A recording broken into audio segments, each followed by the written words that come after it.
Alors que vient de se refermer la saison 7 de Ninja Warrior sur TF1 ce samedi 11 février 2023, découvrez qui de Jean Tesna du Moncel, Clément Gravier ou encore Charles Poihujade l'a remporté cette année.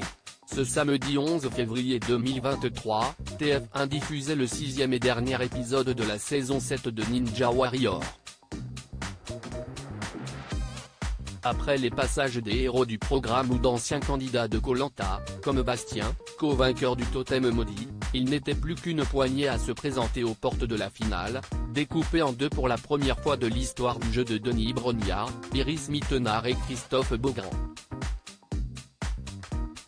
Vainqueur en titre, Clément Gravier allait-il réussir à l'emporter une seconde fois d'affilée et battre son propre record d'ascension de la Tour des Héros? Télé Loisirs vous récapitule cet ultime épisode de Ninja Warrior 7. Ninja Warrior, TF1, du jamais vu pour cette finale. Après de l'ultime parcours, il n'était plus que 5, un record dans l'histoire du jeu de TF1, à pouvoir tenter de gravier la Tour des Héros finale, Charles Poihujade, Clément et Antoine Gravier, Iliane Sheriff et Clément Dumais. En revanche, énorme surprise, Jean Tesna du Moncel a chuté.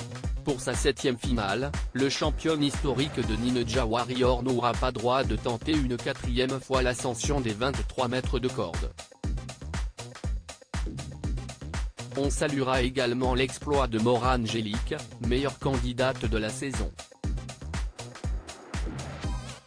Si la jeune femme n'a pu accéder à la Tour des Héros, elle a quand même, et si est du jamais vu, réussi à atteindre le mur des Titans, la 3e partie de la finale.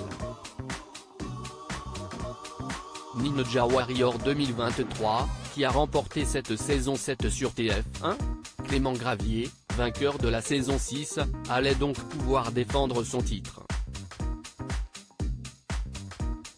Et son record, fixé en 25 secondes et 16 centièmes. Premier à s'élancer, Charles Poihujade a d'emblée réalisé un temps de 27 secondes et 67 centièmes. Énorme surprise, Clément Gravier, second finaliste, réalise un temps de 27 secondes et 84 centièmes.